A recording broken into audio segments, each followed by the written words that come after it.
तो देखो यहाँ पे क्वेश्चन है, find magnetic force on charge particle, जिसमें वेलोसिटी वेक्टर ये दिया हुआ है, मैग्नेटिक फील्ड वेक्टर ये दिया हुआ है। कल ने क्या पढ़ा था इसके सॉल्यूशन के लिए कि मैग्नेटिक फोर्स, जिसको लॉरेंट्ज फोर्स भी बोलते हैं, it is given bye V cross B। ये पढ़े थे हमने, है ना। मैग्नेटिक फोर्स या Lorentz force is given by this formula, बराबर है। Q की वैल्यू कितनी बेटा, 4 micro coulomb, 4 coulomb, I cap, J cap, micro and K cap. ठीक है,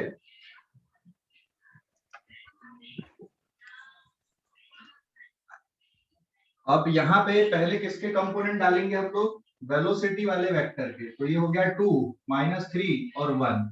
फिर किसके कंपोनेंट डालेंगे, मैग्नेटिक फील्ड के, 1 -2, सॉरी 1 एंड 1 एंड -2। अब इसको सॉल्व कर दो। अब इसको सॉल्व करोगे तो 4 × 10⁻⁻6,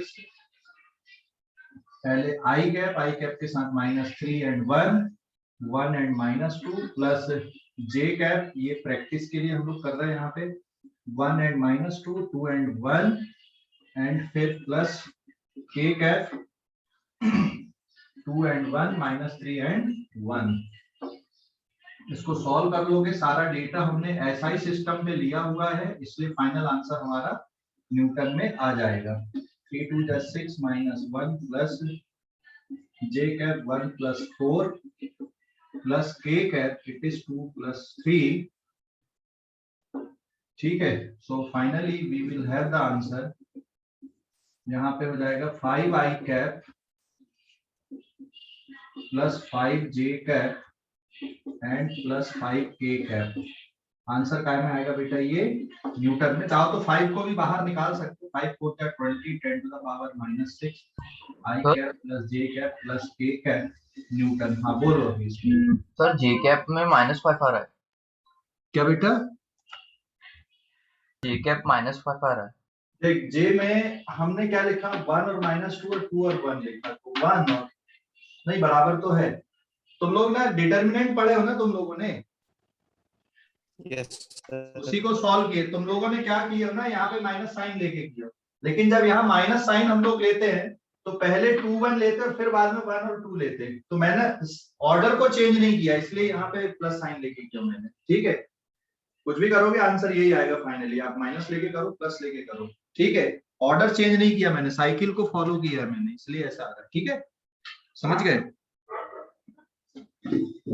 और एक बार क्या बेटा, सर और एक बार बताना। हाँ बोलो साहिल। सर मैं लेट ज्वाइन होगा, सर एक बार फिर से समझा के दोने वाला पेज। ठीक है, देख क्वेश्चन दिया हुआ है यहाँ पे, अभी ऐसा ज्यादा समझने का नहीं, बस क्वेश्चन है प्रैक्टिस के लिए, क्योंकि तुम लोग ज्वाइन होते रहते तब तक क्या करें। चार्ज पार्टिकल की वैल्यू दी है इतनी, 4 माइक्रो कूलम, वेलोसिटी वेक्टर दिया हुआ है 2I cap -3 J cap plus K cap, और मैग्नेटिक फील्ड दी हुई है, मैग्नेटिक फील्ड का वेक्टर दिया हुआ है I cap plus J cap -2K cap Tesla. Magnetic force निकालना चार्ज पार्टिकल, तो मैग्नेटिक फोर्स का फार्मूला क्या आ जाएगा, देखो जरा। मैग्नेटिक फोर्स का formula Q × V cross B। तो Q की वैल्यू 4 × 10⁻⁻6 माइक्रो कूलम है, ये लिख दिए। फिर V cross B, cross product जो पढ़े थे बेटा आपने, उसी को हम लोग यूज कर रहे हैं यहाँ पे क्रॉस प्रोडक्ट के लिए। तो V क्रॉस B, तो वेलोसिटी के कंपोनेंट 2, फिर -3 एंड देन 1, और मैग्नेटिक फील्ड के कंपोनेंट क्या क्या आ गए यहाँ पे, 1 1 एंड -2 आ गए। अब सॉल्व कर दो, यहाँ पे सारा डेटा ऐसा ही सिस्टम पे। हाँ वहाँ पे वो माइक्रो कॉलम को कॉलम में चेंज किया ना। क्या बेटा, माइक्रो कॉलम में कॉलम में, हाँ माइक्रो कूलम में दिया था, तो उसको कूलम में चेंज करना पड़ेगा ना, तभी तो सॉल्व होगा ये। ओके, उसके बाद तो बस कैलकुलेशन किया मैंने यहाँ पे जिस क्रॉस प्रोडक्ट का कैलकुलेशन किया, सिंपलीफाई किया। तो आप लोग लिखते जाओगे तो स्टेप खुद ही समझ जाओगे कि कैसे। ठीक है, नोट करो अभी, फटाफट नोट करो इस पेज को, फटाफट नोट करो। मैं तो कर दूंगा अभी कल से, ध्यान रखना। अगला क्वेश्चन ये है कि if Q is equals to 4 micro coulomb, velocity vector is 10 meter per second I cap and magnetic field vector is 10 to the power minus 5 Tesla K cap. Then find magnetic force on charge particle. Charge particle पे बेटा magnetic force निकालना है, कितना आएगा और किस direction पे आएगा। तो इसको हम लोग एक 3D डायग्राम में बनाता हूं यहाँ पे, ठीक है। और इस 3D डायग्राम में ये एक्स एक्सिस ले लिया हमने इधर पे, और ये कौन सा एक्सिस ले लिया, वाई एक्सिस ले लिया, ठीक है। और फिर ये जो एक्सिस आएगा एक, ये कौन सा एक्सिस हो जाएगा यहाँ पे, जेड एक्सिस। तीनों एक्सिस दिख रहा है आपको? हेलो, तीनों एक्सिस दिख रहा है ना?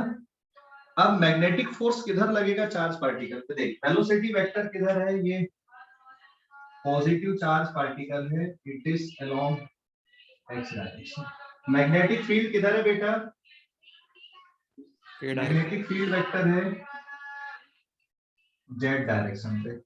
तो V क्रॉस B करोगे तो इसका डायरेक्शन किधर आएगा, V क्रॉस B करोगे तो यहाँ पे मैग्नेटिक फोर्स निकालने के लिए Q into V cross B value put करते हैं हम लोग, ठीक है। वैल्यू पुट करते हैं, यहाँ पे वैल्यू पुट करेंगे, कितना आ जाएगा देखो यहाँ पे 4 into 10 to the power minus 6 coulomb, velocity 10 I cap, सारा डेटा एसआई सिस्टम पे ले रहा है, cross product 10 to the power minus 5 K cap, और फिर यहाँ पे आ जाएगा ये न्यूटन में, तो it is 4 into 10 to the power minus 6 into 10 into 10 to the power minus 5 I cross K cap, है ना। सो इट विल बी, ये कितना हो जाएगा यहाँ पे 40 into 10 to the power minus 11, और आई क्रॉस के होता माइनस जे कैप न्यूटन। तो I क्रॉस J माइनस ये, तो माइनस साइन मतलब ये अगर पॉजिटिव y डायरेक्शन है, एक मिनट ये y है तो इधर पे y डैश हो जाएगा। तो ये डायरेक्शन कैसा आ रहा बेटा यहाँ पे मैग्नेटिक फोर्स का, this is the direction of magnetic force. समझ गए कि नहीं, मैग्नेटिक फोर्स का डायरेक्शन समझ गए। मैग्नेटिक फोर्स का direction V cross B, V cross B देख इधर आ रहा है, नेगेटिव y डायरेक्शन पे आ रहा है। हाँ बोलो सर, अगर वो जो फोर्स लेके आए वहाँ पे अपन ने बी यानी hello sir, hello hello sir, hello sir, चुप। हाँ बोलो, बोल हर्ष बोल। सर अगर वो जहाँ पे फोर्स मैग्नेटिक फोर्स का ये आया है रिजल्टेंट, वहाँ पे बी ले लिए तो ये जेड वाली लाइन आएंगी ना रिजल्टेंट। हाँ फिर जेड वाली लाइन आ जाती है रिजल्टेंट, ऊपर की तरफ फोर्स लगता है ना। तो सर वो तो प्लेन में ना, वो कैसे आएगा, आपने बोले तो हमेशा परपेंडिकुलर आता है। बेटा देख ये वाला प्लेन पे ये दो देख, फोर्स तो अभी भी वेलोसिटी के परपेंडिकुलर और मैग्नेटिक फील्ड के परपेंडिकुलर है। फोर्स तो मैग्नेटिक फील्ड और वेलोसिटी के परपेंडिकुलर है ना यहाँ पर भी। और वेलोसिटी वेक्टर और मैग्नेटिक फील्ड वेक्टर का प्लेन कौन सा हो गया, एक्स जेड प्लेन हो गया। समझ गए? हेलो हर्ष। सर मैग्नेटिक फील्ड अलग प्लेन पे है ना। क्या क्या यहाँ पे 3D व्यू पे यहाँ पे देख, इसका प्लेन ये वाला है, ये मैग्नेटिक फील्ड और इसका फोर्स उसके परपेंडिकुलर लग रहा है। तो ये जेड और एक्स जेड प्लेन पे V और B, तो मैग्नेटिक फोर्स कौन सा प्लेन आ रहा है, उसके परपेंडिकुलर डायरेक्शन के प्लेन पे आ रहा है। हाँ तो समझ गया था, समझ गया। इसलिए मैं इस तरह से बता रहा हूं यहाँ पे 3D आप, क्योंकि ये पूरा 3D पे चलेगा, अभी तीनों डायरेक्शन यहाँ पे इन्वॉल्व होंगे, इसलिए ऐसा लेना पड़ेगा। ओके नोट करो, फटाफट नोट करो इसको, और पूछते भी चलो, नोट भी करते चलो, जल्दी जल्दी करो। सर इसके पूरे क्वेश्चंस सर वहाँ पे 40 into 10 raised to power minus 11 कैसे है, -11 सर। बेटा 10 टू द पावर माइनस 6 और 10 टू द पावर माइनस 5 कितना होगा बेटा ये? हाँ सर समझ गया, समझ गया। 10 into 4। सर हाँ बोलो। सर एक बार वो डायग्राम एक्सप्लेन करते हैं। कौन सा वाला? डायरेक्शंस भी बताना। डायग्राम ही नहीं समझ। देख वो छोड़ दे, ये diagram x y z plane मैंने बनाने के लिए 3D प्लेन बनाया है ऐसा। यहाँ पे ये कौन सा प्लेन हो गया तेरा, एक्स वाई, उसके परपेंडिकुलर डायरेक्शन पे जेड डायरेक्शन हो गया, ठीक है। इधर पे पॉजिटिव एक्स एक्सिस, ऊपर पॉजिटिव जेड, और इधर पे पॉजिटिव वाई एक्सिस है।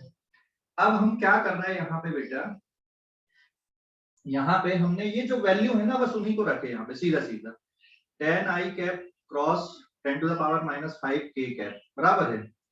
तो अब फाइनली क्या हो रहा है यहाँ पे, जितना भी न्यूमेरिक डेटा उसको बाहर निकाल दो, तो अंदर क्या बचेगा, i क्रॉस k बचेगा। और i क्रॉस k का मतलब क्या होता है, i क्रॉस k का मतलब i minus j, not j, i cross k is minus j। तो माइनस j डायरेक्शन तो इधर ही है, इसलिए फोर्स का डायरेक्शन इधर बना दिए। और ऐसा भी नहीं समझ रहा तो ये देख राइट हैंड थंब रूल से, लेकिन राइट हैंड थंब रूल लगाने पे यहाँ पे तकलीफ ये है कि 3D बन रहा है।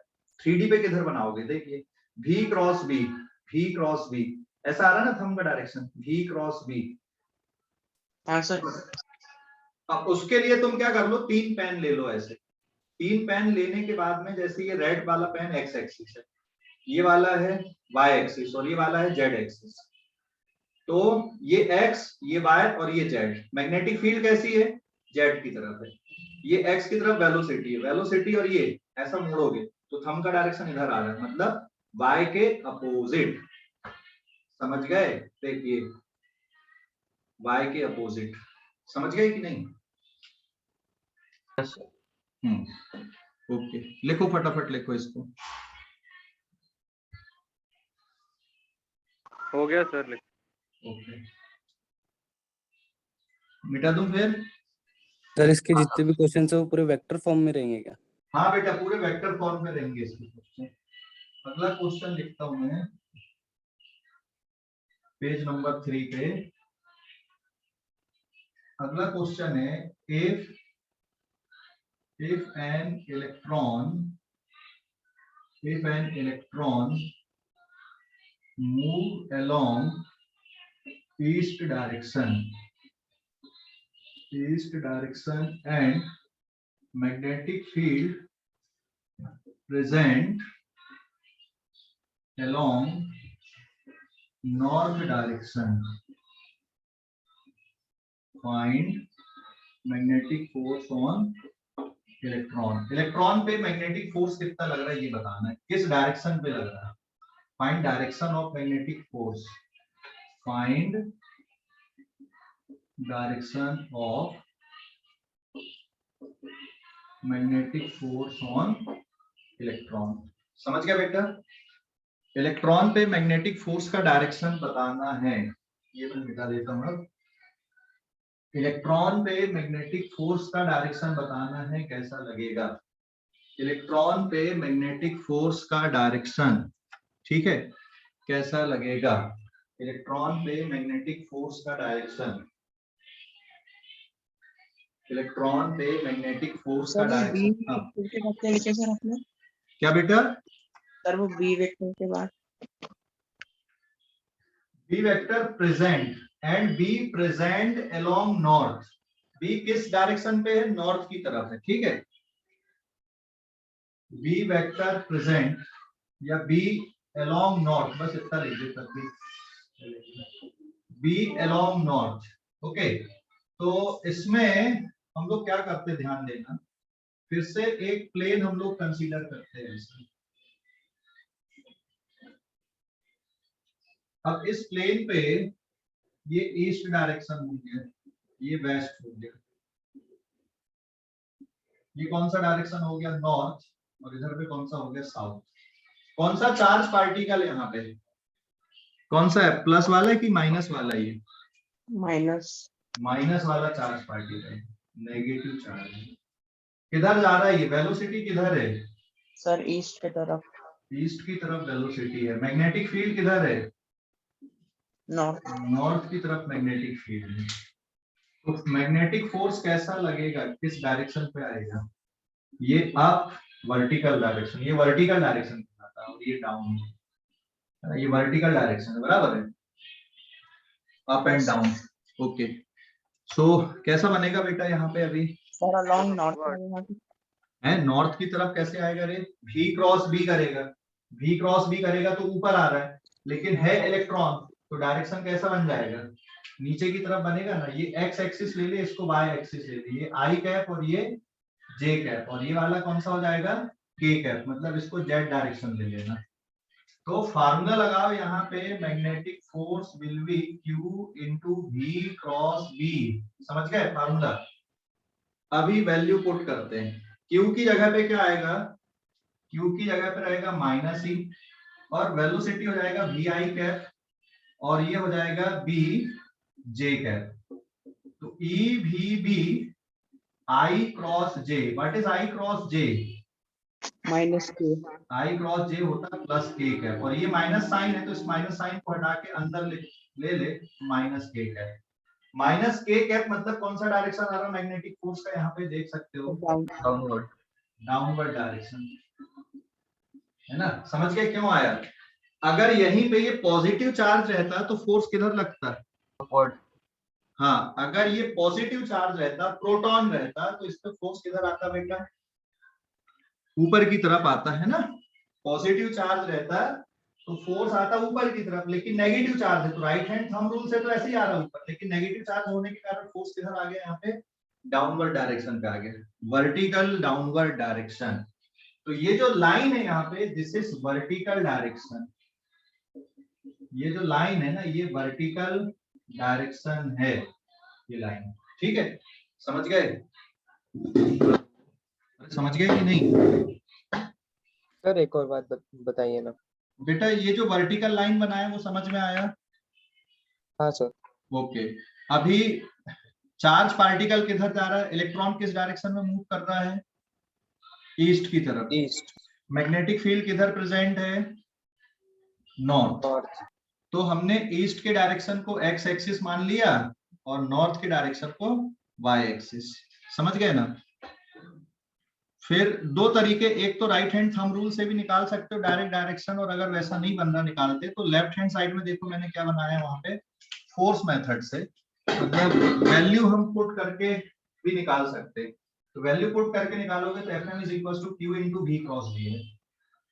तो हमने ईस्ट के डायरेक्शन को ना एक्स एक्सिस मान लिया, तो वेलोसिटी को क्या लिख दोगे, वी आई कैप, और मैग्नेटिक फील्ड को क्या लिख दोगे, बी जे कैप। जो नॉर्थ का डायरेक्शन उसको हमने जे वाई एक्सिस मान लिया। डायरेक्शन के बाद क्या लिखा है, क्या बेटा, डायरेक्शन क्वेश्चन में डायरेक्शन के बाद direction of FM, direction of magnetic force, नहीं उसके बाजू डायरेक्शन, जो फर्स्ट वाला जो डायरेक्शन है ऑन इलेक्ट्रॉन, ये नॉर्थ, हाँ उसके बाजू, नॉर्थ डायरेक्शन, नॉर्थ डायरेक्शन के सर बाजू में, फाइंड, हाँ find.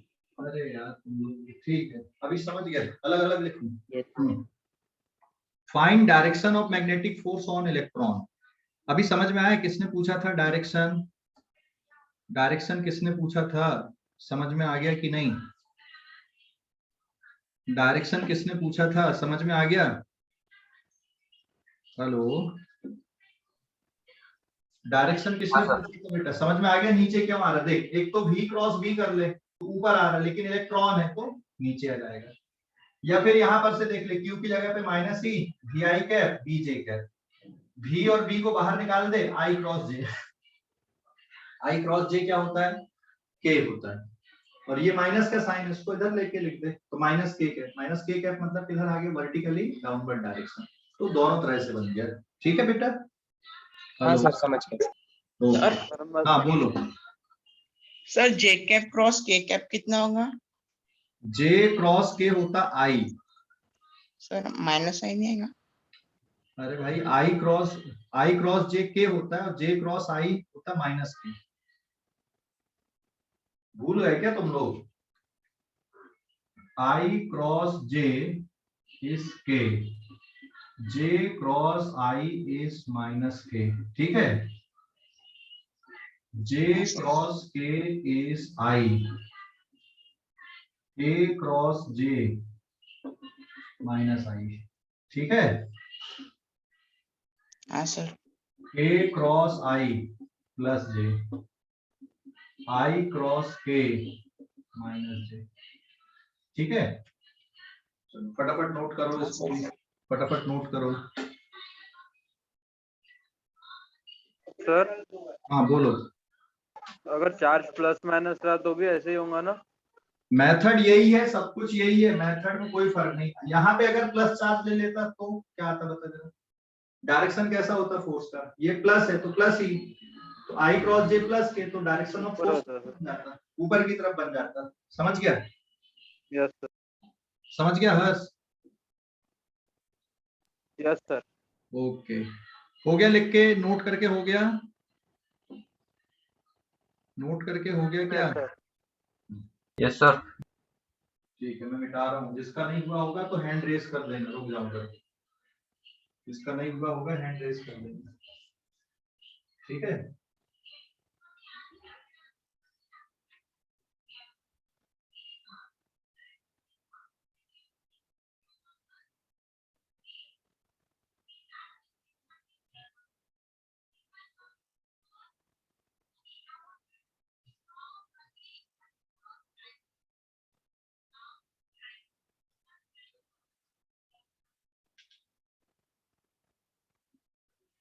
Done UCIL?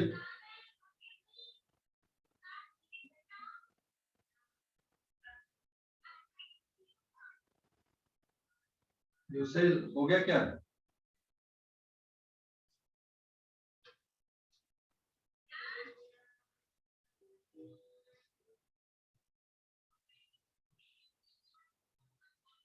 Page number 4। अब यहाँ पे एक इंपॉर्टेंट नोट हम लोग लेके चल रहे हैं। देखो, magnetic force will be Q into V cross B, या फिर किसके बराबर है? Q V B sine theta n cap, बराबर है। और कल भी हमने थोड़ा सा देखे थे,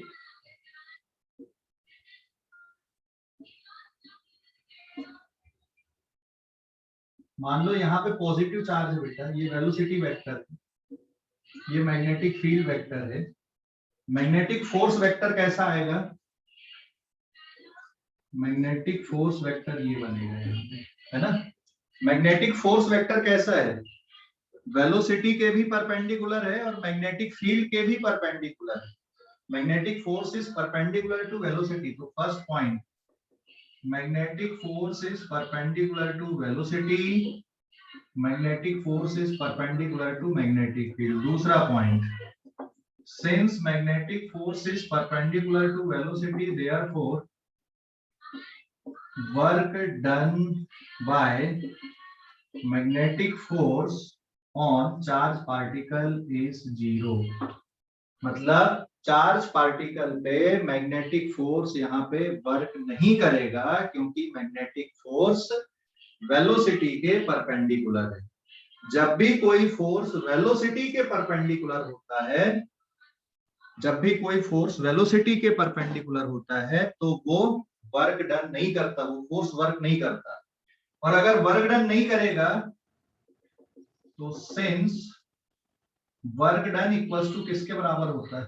work done by magnetic force is equals to 0, change in kinetic energy by magnetic force भी किसके बराबर आएगा? 0 आएगा। So therefore kinetic energy of charge particle is constant due to magnetic force. Kinetic energy constant है, इसका मतलब so therefore velocity vector is not constant, but इसका जो मैग्नीट्यूड है, जिसको हम लोग क्या बोलते हैं यहाँ पे? स्पीड बोलते हैं। स्पीड कैसी रहेगी चार्ज पार्टिकल की? कांस्टेंट रहेगी। स्पीड कांस्टेंट रहेगी, वर्क नहीं करेगा, काइनेटिक एनर्जी में चेंज नहीं होगा। तो इसका काम क्या है फिर? ये मैग्नेटिक फोर्स का क्या करेगा? ये मैग्नेटिक फोर्स क्या करेगा यहाँ पे? So magnetic force only change the direction of velocity. So therefore अगर वेलोसिटी का डायरेक्शन चेंज हो रहा है, मतलब मोमेंटम भी चेंज हो रहा है। मोमेंटम भी चेंज होगा भाई, मोमेंटम वेक्टर चेंज होगा, बट मोमेंटम वेक्टर का जो मैग्नीट्यूड है ये कैसा रहेगा, इट रिमेन्स कांस्टेंट। ये चेंज होगा लेकिन ये कांस्टेंट रहेगा। वेलोसिटी चेंज होगी, मोमेंटम चेंज होगा, लेकिन मोमेंटम का मैग्नीट्यूड चेंज नहीं होगा। तो मैग्नेटिक फोर्स क्या चेंज करता है, सिर्फ डायरेक्शन और वेलोसिटी को चेंज करता है। पार्टिकल पे ऐसा फोर्स लगेगा जिससे पार्टिकल डिफ्लेक्ट हो जाता है बस, ठीक है। तो ये मैग्नेटिक फोर्स है। मैग्नेटिक फोर्स क्या करता है, चार्ज पार्टिकल को अपने पाथ से मोड़ देता है। इधर जा रहा, मैग्नेटिक फील्ड मिल गई, मुड़ जाएगा charge particle according to the rule. समझ गए ना। तो मैग्नेटिक फील्ड क्या करती है, चार्ज पार्टिकल को सीधा नहीं जाने देती, मोड़ देती है अकॉर्डिंग टू द रूल। समझ गए। चार्ज पार्टिकल अगर वैसे ही खाली स्पेस है, सीधा सीधा चलता जाएगा। इलेक्ट्रिक फील्ड मिलती तब भी मुड़ता है, बट सिचुएशन पे डिपेंड है कि अगर इलेक्ट्रिक फील्ड उसी डायरेक्शन पे तो नहीं मुड़ेगा, अपोजिट है तो नहीं मुड़ेगा, परपेंडिकुलर है तो पैराबोलिक पाथ बनेगा। लेकिन यहाँ कहानी थोड़ी अलग है। जैसे ही मैग्नेटिक फील्ड में चार्ज पार्टिकल पहुंचा, अगर वेलोसिटी है तो डिफ्लेक्ट कर देगा according to the rule. Rule क्या है, v क्रॉस b। इस रूल के अकॉर्डिंग वो उसको डिफ्लेक्ट करेगा, उस डायरेक्शन में फोर्स लगेगा। बात समझ गए बेटा, समझ गए इसको कि नहीं? हेलो, समझ गए? अरे समझ गए कि नहीं? ये पॉइंट्स समझ गए कि नहीं? सर ठीक है, नोट करो इनको, फटाफट नोट करो। कोई डाउट होगा तो पूछो, फटाफट नोट करो इनको। सिर्फ डायरेक्शन चेंज करता है। वेलोसिटी क्यों कांस्टेंट नहीं है, क्योंकि डायरेक्शन बदल रहा है, इसलिए वेलोसिटी कांस्टेंट नहीं है। वेक्टर कब चेंज हो जाता है, अगर डायरेक्शन भी बदल गया तो वेक्टर चेंज हो जाता है। डायरेक्शन भी बदल गया तो वेक्टर चेंज हो जाता है, ठीक है। डायरेक्शन भी बदला तो वेक्टर चेंज हो गया, इसलिए वेलोसिटी कांस्टेंट नहीं है, स्पीड कांस्टेंट है ना।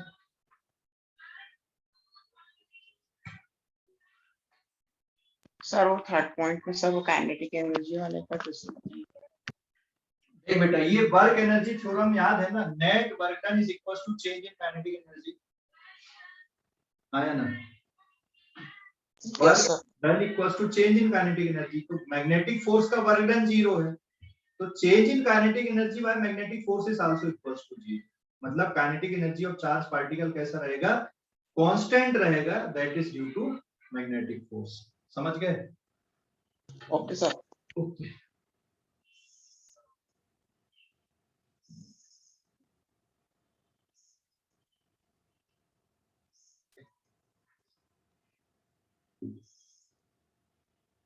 हो गया लिखकर? Done sir. सर इसका डिबेट टेस्ट मिलेगा? हाँ, अभी 1-2 दिन में। सर हाँ बोलो बेटा। सर ये जो मैग्नेटिक फील्ड रहती है वो सर्कुलर होती है ना? नहीं, ऐसा जरूर सर्कुलर नहीं होती, क्लोज लूप होती। मैग्नेटिक फील्ड क्लोज लूप बनती, सर्कुलर नहीं, ठीक है। Magnetic field form the close loop. हाँ बोलो। सर वायर में जो इलेक्ट्रॉन की रैंडमनेस रहती है वो मैग्नेटिक फील्ड से कोई रिलेट होता है? क्या क्या क्या क्या? सर इलेक्ट्रॉन में जो रैंडमनेस रहती है इलेक्ट्रॉन की, हाँ वायर में, तो सर वो मैग्नेटिक फील्ड से कोई रिलेट होता है उसका? मैग्नेटिक फील्ड क्रिएट करता कि नहीं करता? ये दोनों पूछना चाह रहा ना तू कि हाँ, अगर सर। वायर में थर्मल मोशन के कारण जो रैंडमनेस है उसके कारण मैग्नेटिक फील्ड आती कि नहीं आती? हाँ, देख, सर। वो आती तो है, लेकिन हर एक बहुत सारे इलेक्ट्रॉन है, लार्ज नंबर पे है, तो हर एक इलेक्ट्रॉन की जो मैग्नेटिक फील्ड है वो इस तरह से जनरेट होती है। दूसरे इलेक्ट्रॉन, तीसरे इलेक्ट्रॉन, वो सारे इलेक्ट्रॉन के कारण जो ओवरऑल मैग्नेटिक फील्ड बनती है रैंडम मोशन के कारण, वो कैसी हो जाती है, कैंसिल आउट हो जाती है। समझ गया? समझ गया कि नहीं? हाँ सर। हाँ, कैंसिल आउट हो जाती है वो, तो उनका ओवरऑल रिजल्टेंट कितना बन जाता है, 0 रहता है। ओवरऑल रिजल्टेंट 0 रहता है उसके कारण, ठीक है। और सर मैग्नेट में ये नहीं होता, कैंसिल नहीं होता है। हाँ, मैग्नेट में कैंसिल नहीं होता क्योंकि एक रेगुलर अरेंजमेंट में एटम रहते हैं, उसमें रेगुलर अरेंजमेंट पे या रेगुलर पैटर्न पे उसमें क्या होते हैं, मोशन होते हैं इलेक्ट्रॉन के, ठीक है। Yes sir. सर सपोज कि कोई फील्ड है मैग्नेटिक फील्ड, वो सर्कुलर है, तो उसके जो कांटेक्ट में कोई चार्ज आया तो वो जो चार्ज है वो सर्कुलर पाथ में मूव होगा क्या? नहीं, अभी बता रहा हूँ ना बेटा अभी कि जो चार्ज पार्टिकल का पाथ होता है वो कैसा होता है ना। मैग्नेटिक फील्ड सर्कुलर होने से पाथ डिसाइड नहीं होगा, वेलोसिटी किस तरह से और वेलोसिटी और मैग्नेटिक फील्ड के साथ में किस तरह का एंगल बन रहा है इस बात से डिसाइड होगा। ठीक है मानसी, यस सर। ये उसका पाथ कैसा होगा, ये एंगल डिसाइड करेगा कि इसका पाथ कैसा होगा, ये एंगल कैसा है, मैग्नेटिक फील्ड कैसी है, यूनिफॉर्म है कि नॉन यूनिफॉर्म है, किस तरह की है, इस बात पे ये डिपेंड करेगा। ठीक है हाँ सर। ओके, हो गया अभी नोट करके हो गए पॉइंट। हाँ सर। चलो अभी एक और इम्पोर्टेंट बात, ये जो मैग्नेटिक फोर्स जीरो कब होगा, मैग्नेटिक फोर्स जीरो कब होगा, थोड़ा सोचो जरा, मैग्नेटिक फोर्स जीरो कब होगा, मैग्नेटिक फोर्स जीरो कब होगा। 6 पॉइंट जब चार्ज मोशन में नहीं होगा, क्या रेस्ट पे होगा। Page number 5। हाँ मैग्नेटिक फोर्स जीरो कब होगा इसको देख लेते हैं हम लोग अभी। तो यहाँ पे पॉइंट नंबर 5 आएगा, magnetic force is zero if, यहाँ पे 3 केस ले रहे हैं हम लोग सर पॉइंट नंबर 7 है ना। हाँ 3 केस, या तो थीटा इक्वल्स टू 0 डिग्री हो या 180 डिग्री हो तो मैग्नेटिक फोर्स नहीं लगेगा, मतलब मैग्नेटिक फील्ड, और ये मैग्नेटिक फील्ड है और जो चार्ज पार्टिकल मान लो बेटा मैग्नेटिक फील्ड के डायरेक्शन पे जा रहा है या उसके अपोजिट डायरेक्शन पे जा रहा है, यहाँ पे थीटा इक्वल्स टू 0 डिग्री हो गया, यहाँ पे थीटा इक्वल्स टू कितना डिग्री हो गया एंगल 180 डिग्री, तो फोर्स नहीं लगेगा। चार्ज पार्टिकल कैसा चल जाएगा, चार्ज पार्टिकल कैसा चलेगा, सीधा सीधा चलेगा, सीधा सीधा चलेगा, डिफ्लेक्ट नहीं होगा, डिफ्लेक्ट नहीं होगा, सीधा सीधा चलेगा, है ना, फोर्स नहीं लगेगा भाई, मैग्नेटिक फोर्स नहीं लगेगा ना, एंगल जीरो है, साइन जीरो कितना होता है जीरो, साइन 180 कितना होता है जीरो, तो अगर एंगल 0 डिग्री का है या 180 डिग्री का है तो मैग्नेटिक फोर्स जीरो हो जाएगा। फिर दूसरा केस यहीं पे B point, if Q is equals to 0, मतलब न्यूट्रल चार्ज पार्टिकल ले लें हम और charge particle is neutral. Hello sir. हाँ बोलो बेटा। सर मेरे नाम से कोई दूसरा एंटर किया है, जरा देखना। किसके नाम से, मृदुल मेश्राम JEIND करके। एक मिनट।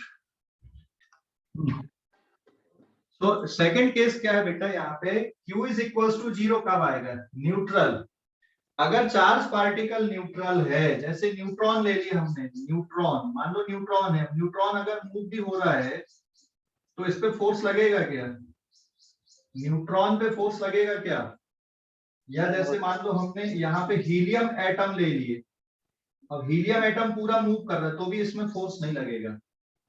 ठीक है, इसमें फोर्स नहीं लगेगा, समझ गए कि नहीं, क्यों नहीं लगेगा फोर्स, समझ गए कि नहीं, फोर्स क्यों नहीं लगेगा। तीसरा case, if velocity is zero, velocity is zero मतलब चार्ज पार्टिकल कैसा हो, रेस्ट पे हो, चार्ज पार्टिकल एट रेस्ट,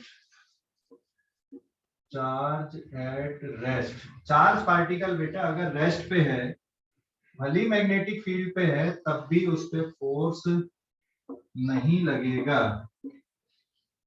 ठीक है, चार्ज पार्टिकल मान लो ये रेस्ट पे, नेगेटिव वाला भी रेस्ट पे, तो मैग्नेटिक फोर्स कितना आएगा, जीरो, यहाँ पर भी मैग्नेटिक फोर्स कितना रहेगा, जीरो, यहाँ पर भी मैग्नेटिक फोर्स कितना रहेगा, जीरो।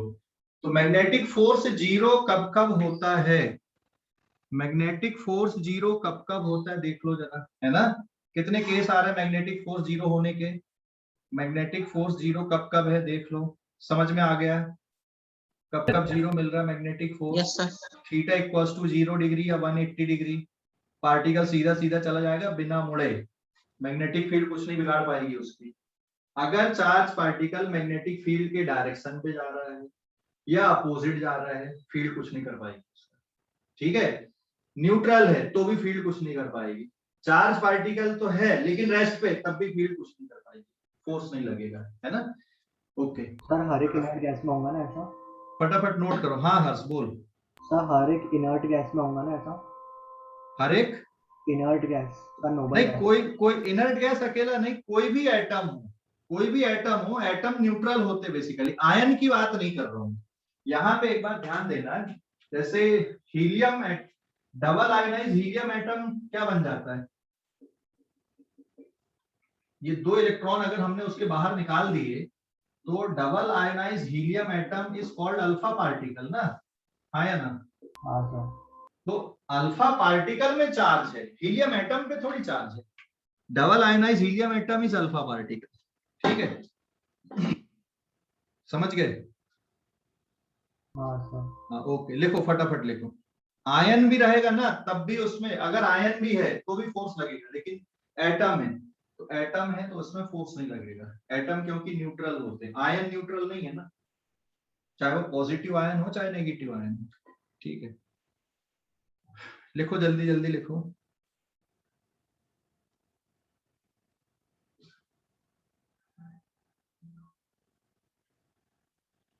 लिखो बेटा जल्दी जल्दी लिखो। सर हाँ बोलो। सर जो मोमेंटम से जो ऐप मिला है उसमें क्लास की है तो पूरा जूम मीटिंग जैसा ही है सर उसमें भी। अरे अभी माइक तो म्यूट कर ले, अभी थोड़ी देर बाद बात करेंगे ये अपन ऐप के थ्रू। Yes sir.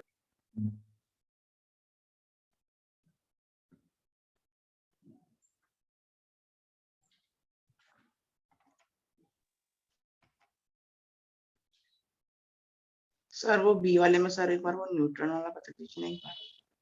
अगर बेटा न्यूट्रॉन है तो न्यूट्रॉन में फोर्स नहीं लगेगा ना, न्यूट्रॉन है तो न्यूट्रॉन न्यूट्रल पार्टिकल है, न्यूट्रल पार्टिकल है तो उसमें फोर्स नहीं लगेगा। देख मैग्नेटिक फोर्स जीरो कब कब हो सकता है, या तो 0 या 180 डिग्री का एंगल हो। देख यहाँ पे साइन थीटा है, साइन 0 0, साइन 180 जीरो। हाँ फिर तो फोर्स की वैल्यू 0 हो गई ना। तो अगर कोई चार्ज पार्टिकल मैग्नेटिक फील्ड के पैरेलल चल रहा है या एंटी पैरेलल चल रहा है तो मैग्नेटिक फील्ड उसका कुछ नहीं बिगाड़ पाएगी भाई, है ना, जाने देगी उस पर सीधा। समझ गया, फोर्स लगेगा ही नहीं, सीधा चलता जाएगा, यहाँ से भी सीधा चलता जाएगा, कोई चेंज नहीं होगा उसके डायरेक्शन पे, ठीक है। हाँ सर। ओके, और या तो न्यूट्रल चार्ज पार्टिकल, न्यूट्रल मतलब समझ गए कि नहीं? हाँ सर। न्यूट्रल मतलब चार्ज ही नहीं है तो भी मैग्नेटिक फोर्स नहीं लगेगा। फिर एक केस और आ रहा है यहाँ पे, अगर मान लो चार्ज पार्टिकल रेस्ट पे है, मैग्नेटिक फील्ड भी है लेकिन रेस्ट पे है, तो भी उस पर मैग्नेटिक फोर्स नहीं लगेगा। समझ गए, तो भी मैग्नेटिक फोर्स नहीं लगेगा। क्लियर हो गया अभी? हाँ बोल। सर अपन ने कल एग्जांपल देखी थी कि अपन ने एक वायर लिए थे, उसके perpendicular upon sorry parallel charge चल रहा है तो पैरेलल फॉलो कर रहा था। पहला मुझे पाथ फॉलो कर रहा था, कौन सा वाला है? सर आपने कल एग्जांपल बताए थे ना। हाँ अभी करेंगे ना, अभी पाथ कैसे बनते वो देखने वाले हैं। हाँ, सर फिर यहाँ पे तो वो 0 या फिर 180 डिग्री का एंगल बनाएंगे ना आप उस केस में। मैं समझा नहीं पूरा क्वेश्चन क्या पूछना चाह रहे थे। सर फर्स्ट केस के हिसाब से अगर 0 या 180 का एंगल बन रहा है तो हाँ। अनडेविएटेड चल जाएगा। हाँ तो फिर उस केस में भी तो 0 डिग्री का एंगल बन रहा है ना। किस केस में 0 डिग्री का एंगल बन रहा है? तो अगर एक वायर करंट कैरिंग वायर लिया और उसके ऊपर मींस पैरेलल में एक चार्ज को वो मैंने अभी प्रॉपर नहीं बताया था, कल जो बताया था ना बस मैंने डिफ्लेक्शन बताया था, जरूरी नहीं था कि वो पैराबोलिक हो, कुछ और शेप भी बन सकता है। वो मैंने सिर्फ क्या बताया था तुमको, ये एक एग्जांपल बताया था कि क्या हो रहा था वहां पे कहानी। समझ गया तो कुणाल? फिर वो स्ट्रेट भी जा सकता है ना। डिपेंड करेगा कि एंगल कितना बन रहा है, लेकिन वायर के चारों तरफ मैग्नेटिक फील्ड कैसी होती है, सर्कुलर शेप में रहती है, तो एंगल तो बनेगा ही हमेशा वहां पे। समझ गया? Okay sir. एंगल तो करंट की डायरेक्शन में वेलोसिटी है। 180 डायरेक्शन में वेलोसिटी है। सेकंड वाला मतलब ए ऑप्शन, ए जो बनाया मैंने, ए वाला केस जो बनाया उसका जो सेकंड पार्ट है, अपोजिट डायरेक्शन में वेलोसिटी मतलब 180 डिग्री का एंगल बन रहा है, ठीक है। हेलो, हाँ सर। हो गया नोट करके? यस सर, हो गया नोट करके।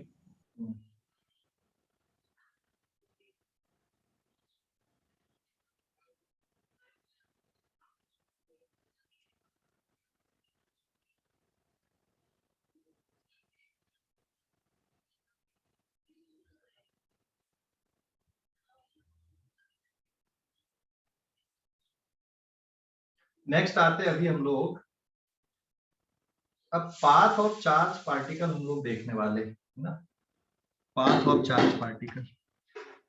ठीक है, अब स्पेशल केस है पाथ ऑफ चार्ज पार्टिकल में, अगर एंगल 90 डिग्री का होगा तो क्या होगा, और अगर एंगल 0 डिग्री, 180 डिग्री और 90 डिग्री का छोड़ के कुछ और होता है तो क्या होता है। बहुत इंपॉर्टेंट पॉइंट है डिस्कशन का। ठीक है, आगे देखते रहो अभी। So now path of charge particle,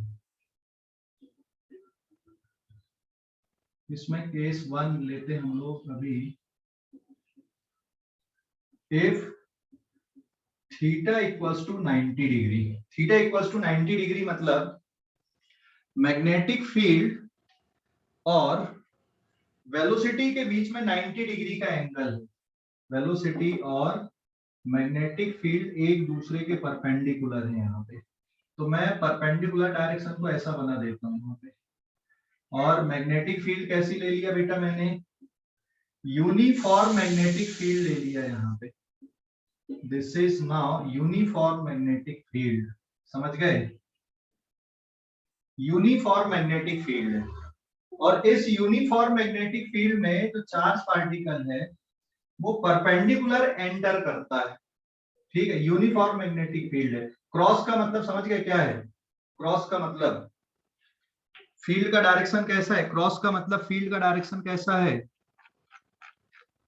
cross का मतलब हाँ परपेंडिकुलर इनवर्ड, कैसा बेटा, परपेंडिकुलर इनवर्ड मतलब अंदर साइड, परपेंडिकुलर इनवर्ड, हाँ मतलब अंदर साइड है ना। क्रॉस का मतलब है परपेंडिकुलर इनवर्ड डायरेक्शन। ठीक है, परपेंडिकुलर इनवर्ड डायरेक्शन। तो जैसे यहाँ पे मान लो मैंने पॉजिटिव चार्ज दिया क्यू और ये वेलोसिटी है, तो मैग्नेटिक फोर्स कैसा लगेगा यहाँ पे बताओ जरा, मैग्नेटिक फोर्स कैसा लगेगा। राइट हैंड थंब रूल लगाओ, ये देखो फोर्स का डायरेक्शन परपेंडिकुलर इनवर्ड कैसा आ रहा है, फोर्स का डायरेक्शन इनवर्ड में अंदर साइड, अंदर नहीं रे ऊपर आ रहा है ना, फील्ड अंदर है, फील्ड अंदर है, तो फोर्स का डायरेक्शन कैसा बन रहा है, ये बनेगा कि नहीं। ये क्या करेगा इस चार्ज पार्टिकल, ये चार्ज पार्टिकल को क्या करेगा, ये वाला जो फोर्स है चार्ज पार्टिकल को क्या करेगा, मोड़ेगा कि नहीं, किधर मोड़ेगा, ऐसा है ना। तो इसके कारण जो पाथ बनता है चार्ज पार्टिकल का, it will follow the circular path. कौन सा पाथ बना लेता है, ये सर्कुलर पाथ बना लेता है। मैं अभी तुमको एनिमेशन दिखा रहा हूं इसका, कि सर्कुलर पाथ कैसे बन जाता है। ठीक है, जैसे यहां पे पहुंचा ये चार्ज पार्टिकल, तो वेलोसिटी वेक्टर इधर आएगा, यहां कहीं पे पहुंचा तो वेलोसिटी वेक्टर इधर है ना। मैग्नेटिक फोर्स का डायरेक्शन हर टाइम पे किधर पे बना रहेगा, टुवर्ड्स द सेंटर बना रहेगा। And path of charge particle कैसा बन जाएगा यहाँ पे, path is circular, circular path बनेगा बेटा यहाँ पे, पाथ इज सर्कुलर। अगर 90 डिग्री के एंगल पे है तो चार्ज पार्टिकल का जो पाथ होगा ये सर्कुलर पाथ बन जाएगा। ठीक है, सर्कुलर पाथ में चार्ज पार्टिकल मूव करने लगेगा। ठीक है, अभी इसके लिए आप लोग एक एनिमेशन देखो।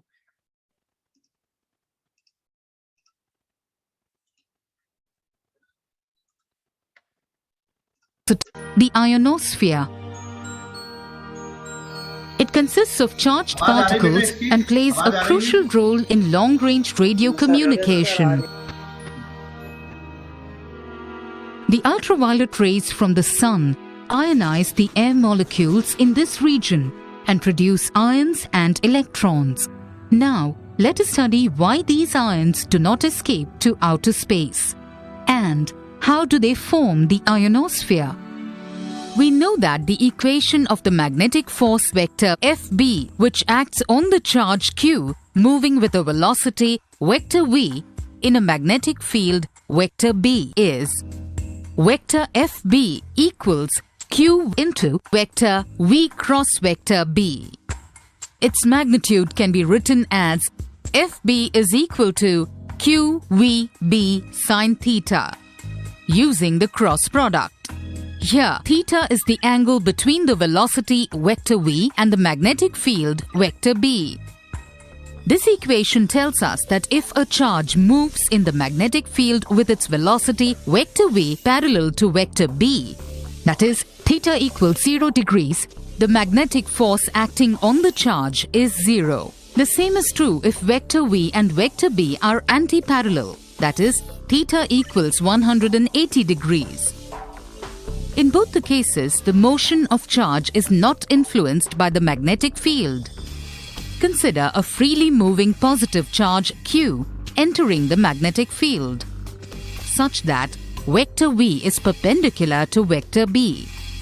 For this case, theta equals 90 degrees, and hence the magnitude of the magnetic force is maximum and is FB equals QVB. To find the direction of FB on the positive charge, we use the right-hand rule. Orient your first finger along the velocity vector v and second finger along the magnetic field vector b. The direction of the thumb gives the direction of the magnetic force FB. This force changes the path of the charge in the magnetic field. At point L, the force FB is perpendicular to V. This force bends the trajectory of the charge and it reaches M. At this point, the force pulls the charge inward, bending its path further, and the charge reaches the point N.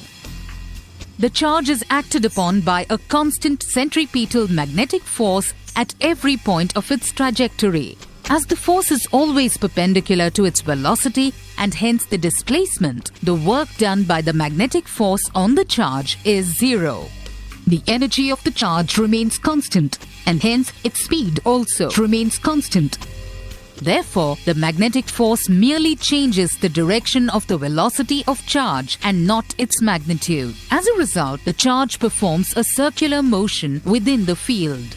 Since the charge is now held, we say that the magnetic field can trap the charged particles.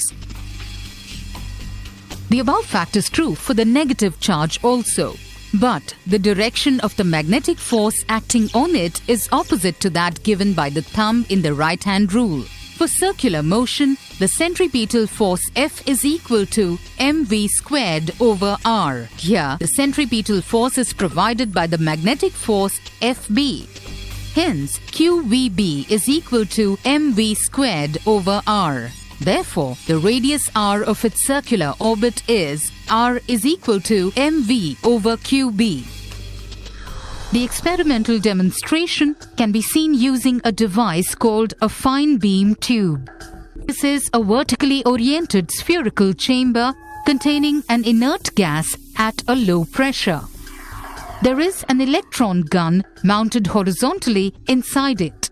Two coils called Helmholtz coils, arranged as shown, produce a uniform magnetic field perpendicular to the axis of the electron gun when the current is passed through them. When the electron gun is switched on, one can see a bright ring inside the bulb. At a microscopic level, one can see that this is due to the presence of the magnetic field B.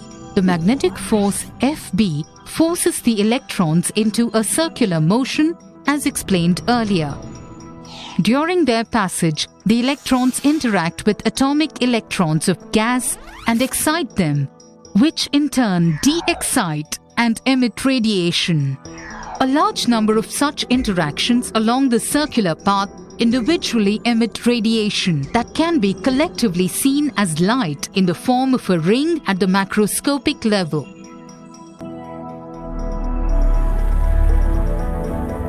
Increasing the accelerating potential increases the speed of the electrons. As a result, the radius of the ring increases. Increasing the current in the coils results in an increase in the magnetic field. Consequently, the radius of the circular path decreases. These observations are in accordance with the derived formula. Let us consider the case of a cathode ray tube, CRT. When no potential is applied to its deflecting systems, you can see a spot at the center of its screen as the electron beam strikes the fluorescent screen. If you place two bar magnets facing their opposite poles as shown, the point is deflected. This is because each electron is influenced by the magnetic force due to the magnetic field and is deflected from its straight path. In a CRT, the bar magnets produce a weak magnetic field and the electrons have a very high velocity. Hence, the radius of curvature of the electrons is very large compared to the cross-section of the magnets. Consequently, the path traversed by electrons in the field is a circular arc of radius r. The electrons don't get trapped and can escape the field. They move further along the straight line to strike the screen and form a spot. Now, fire a positive charge with its velocity vector, making an angle theta with the magnetic field. The vector v can be decomposed into two perpendicular vector components. One is parallel to vector b. Vector v parallel equals v cosine theta I cap. The other is perpendicular to vector b. Vector v perpendicular equals v sine theta j cap. Since the angle between vector v parallel and vector b is 0, the parallel velocity component is not influenced by the magnetic force and contributes to its linear motion along vector b. However, the component v perpendicular, being perpendicular to the magnetic field, is subject to a magnetic force causing circular motion of the charge in the plane perpendicular to vector b. Hence, the motion of charge is the resultant of the linear and circular motion, which is a helical motion with a definite pitch. As the angle theta between velocity and magnetic field increases, the pitch of its helical path decreases. The pitch is given by the formula 2 pi r v parallel over v perpendicular. For its experimental proof, rotate the electron gun of the fine beam tube. You can see that the ring takes the form of a helix. This implies that the trajectory of the electrons is helical inside the bulb. Let us now consider the question we first posed about the ionosphere. We know that the Earth has its own magnetic field. When air particles are ionized, ions and electrons are produced. And the Earth's magnetic field does not let them escape from the atmosphere and traps them as explained earlier. The motion of positive and negative charges is opposite in direction, and the charges follow a helical path around the magnetic field lines. This is how the ionosphere is formed. Now, can you guess why the picture of a conventional television becomes distorted when a magnet is kept near it? Summary. The magnetic force vector FB acts. Hello, देखे इसको animation? Yes sir. है ना? देखो कुछ तो समझ में आया होगा, भले कैलकुलेशन वगैरह नहीं समझ आया, लेकिन बड़ा देखने में बड़ा अच्छा लगा। हाँ सर। यस सर, बहुत अच्छा था ये वाला। हाँ, बहुत अच्छा एनिमेशन था, देखने में बड़ा अच्छा लगा, लेकिन ठीक है, कुछ चीजें नहीं भी समझ में आई होंगी, लेकिन आप प्रॉपर इमेजिन कर पाए कि क्या हो रहा है ना 3D पे, समझ गए कि नहीं? यस। अब आगे का काम अपना बचा एक्सप्लेनेशन का। देखो ये बॉल है और ये मैंने यहाँ पे क्या लिया, धागा लिया, स्ट्रिंग लिया। तो जैसे बेटा यहाँ पर से बॉल को आप प्रोजेक्ट करोगे, क्योंकि फोर्स ऐसा लग रहा है जैसे ये टेंशन फोर्स है, तो ये बॉल क्या होने लगेगी, क्योंकि फोर्स हमेशा इस डायरेक्शन पे है, तो इसका पाथ कैसा होने लगेगा? देखो ऐसा, कौन सा पाथ बनने लगेगा? अरे सर्कुलर बनेगा कि नहीं? देख जैसे यहाँ पे पेंडुलम का जो पाथ है वो सर्कुलर क्यों बनता है? क्योंकि जो फोर्स लगता है वो हमेशा किसके परपेंडिकुलर रहता है? वेलोसिटी के। जो टेंशन फोर्स है वो वेलोसिटी के परपेंडिकुलर है। तो ये जो स्ट्रिंग है ना, इसको टेंजेंशियल पाथ में नहीं जाने देती, इसको क्या कर दे जाती है, उसके डायरेक्शन को चेंज करते जाती है बस। तो यहाँ पे अगर ये है, जैसे ये मैग्नेटिक फोर्स ऐसा लग रहा है और आपने यहाँ से ऐसा प्रोजेक्ट किया, तो इसका डायरेक्शन ये डिफ्लेक्ट होना चालू हो जाएगा और ये फाइनली कौन सा पाथ में घूमने लगेगा, चार्ज पार्टिकल सर्कुलर पाथ में घूमने लगता है। अभी समझ में आ गया बेटा सर्कुलर पाथ में क्यों घूमता है charge particle? Hello, yes sir. समझ गए कि नहीं सर्कुलर पाथ में क्यों घूमता है चार्ज पार्टिकल? तो यहाँ पे अब कुछ छोटे छोटे कैलकुलेशन हम लोग देखते हैं। सेंट्रीपिटल फोर्स किससे मिल रहा है यहाँ पे? मैग्नेटिक फोर्स के मैग्नीट्यूड से, and it will be mv square divided by r, charge particle का मास m है, and it is mq into किसके बराबर? vb, and angle is 90 degree. तो एक v से v कट जाएगा, mv divided by r is equals to qb. So what will be the radius? Radius of the circular path will be given by mv upon qb. Note करो जल्दी से circular path की radius का formula. ये portion अब हमारे calculation के लिए है। जो एनिमेशन मैंने दिखाया था वो बस इमेजिन करने के लिए था, आपको इस तरह से ध्यान रखना है फार्मूले अब क्वेश्चन सॉल्व करने के लिए, ठीक है? अरे समझ गए? Hello, yes sir. हाँ सर देखो, हाँ बोलो बेटा। वेलोसिटी का डायरेक्शन कैसे यानी कौन डिसाइड करता है? वेलोसिटी का डायरेक्शन किसी ने डिसाइड नहीं किया। पहली बार हम लोग क्या कर देते, जैसे ये चार्ज पार्टिकल है, यहाँ पे मैग्नेटिक फील्ड अंदर की तरफ है मान ले, है ना? अब यहाँ पे हमने वेलोसिटी ऐसी दी है चार्ज पार्टिकल, जैसी ऐसी दी है मैग्नेटिक फोर्स लगना चालू होगा। कोई रस्सी या स्ट्रिंग नहीं है वहां पे, है ना? कोई रस्सी या स्ट्रिंग नहीं है, मैग्नेटिक फोर्स लगना चालू हो जाएगा। और ये क्योंकि जैसी वेलोसिटी मिली मैग्नेटिक फोर्स ऐसा लगेगा, और वो मैग्नेटिक फोर्स चार्ज पार्टिकल को क्या करने लगेगा? मोड़ने लगेगा, और फाइनली चार्ज पार्टिकल कौन सा पाथ बनाने लगेगा? यहाँ पे सर्कुलर पाथ। देख ऐसे ये वेलोसिटी दी है अपन ने ऐसी, तो ये जो स्ट्रिंग है, स्ट्रिंग क्या नहीं करने दे रही बताओ? यहाँ पे स्ट्रिंग क्या नहीं करने दे रही है? पार्टिकल सीधा नहीं जाने दे रही। अगर ये स्ट्रिंग ही रहती थी ये सीधा चला जाता, लेकिन ये स्ट्रिंग इसको सीधा नहीं जाने दे रही। क्या कर देती है? मोड़ देती है। समझ गए? तो जो काम यहाँ पे स्ट्रिंग कर रही है वो काम यहाँ पे कौन करने लगता है? Magnetic force. जैसे बॉल को मुड़ने के लिए अगर ये स्ट्रिंग नहीं लगी रहती, मैं ऐसा उछाल देता तो बॉल सीधी चली जाती, लेकिन ये स्ट्रिंग लगी यहाँ पे, ये ऐसा घुमा देगी, है ना? तो जो काम यहाँ पर स्ट्रिंग कर रही बॉल के लिए, वही काम यहाँ पे चार्ज पार्टिकल पे कौन कर रहा है? मैग्नेटिक फोर्स कर रहा है। बात समझ गए?